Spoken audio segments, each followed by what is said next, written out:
Assalamualaikum warahmatullahi wabarakatuh. Perkenalkan, nama saya Putri Anastasia Adisti, NPM 19101011001, kelas E, nomor urut 26. Baiklah, pada video kali ini saya akan menjawab pertanyaan ujian tengah semester Al-Quran, Hadis, dan pembelajarannya. Cekidot. Pertanyaan pertama, yaitu 1. Bagaimana konsep Merdeka Belajar dan Pendidikan 4.0? Konsep Merdeka Belajar sangatlah berbeda dengan kurikulum yang pernah ada dan telah digunakan oleh pendidikan formal di Indonesia. Konsep pendidikan baru ini sangat berbeda karena sangat memperhitungkan dan keunikan kognitif individu para siswa, seperti asesmen kompetensi minimum, yaitu lebih fokus tetapi bukan sebanyak apa siswa mampu mendapatkan nilai dengan melalui penugasan dari guru. Bagaimana dengan siswa lebih mampu berpikir dengan secara kritis dengan menggunakan kemampuan kognitifnya? Dalam hal ini dapat dilihat dengan menggunakan survei karakter.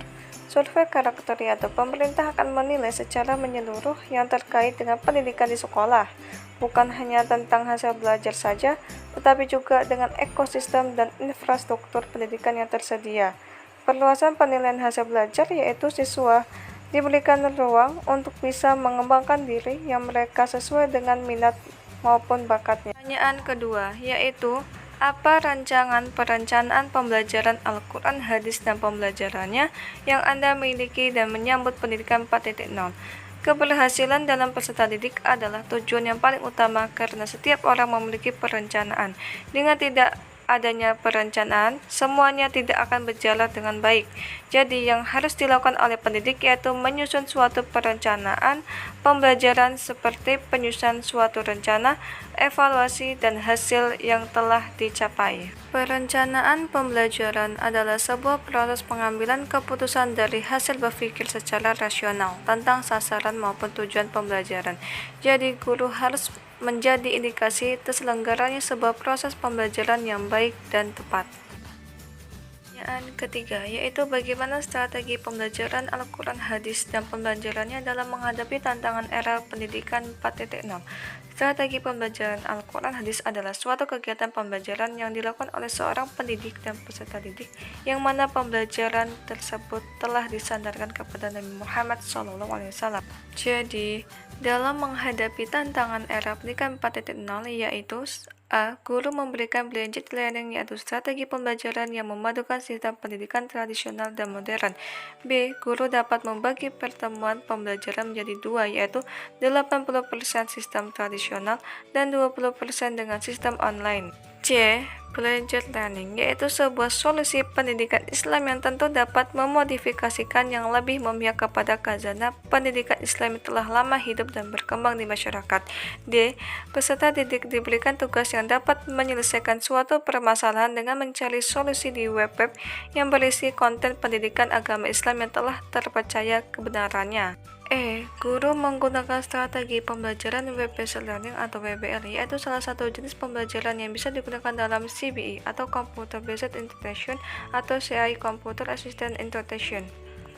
F. Guru melakukan pembelajaran dengan sistem online, yaitu dengan memantau aktivitas dan memberikan arahan kegiatan positif peserta didik di sosial media, sehingga peserta didik dapat merasakan manfaat positif dari kemajuan teknologi yang begitu pesat dan dapat mengurangi pengaruh negatif dari canggihnya teknologi tersebut.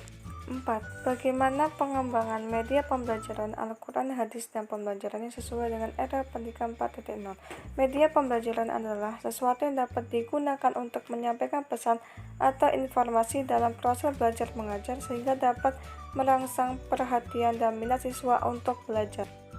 Yang telah saya jelaskan di poin ketiga, bahwa media pembelajaran dapat digunakan dengan melalui blended learning, situs web, word processor, WBL atau web-based learning seperti CBI atau SAI, dan ada juga media yang sering digunakan oleh peserta didik maupun pendidik seperti Zoom, Meeting, atau Google Meet.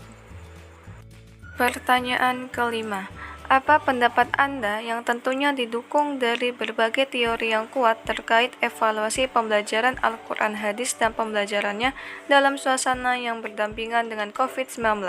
Menurut saya, semenjak pandemi setahun lebih ini, pembelajaran menjadi tantangan baru dalam dunia pendidikan, di mana yang awalnya dunia pendidikan bertemu secara langsung atau tatap muka, dan sekarang pembelajaran dilakukan di rumah secara online atau daring.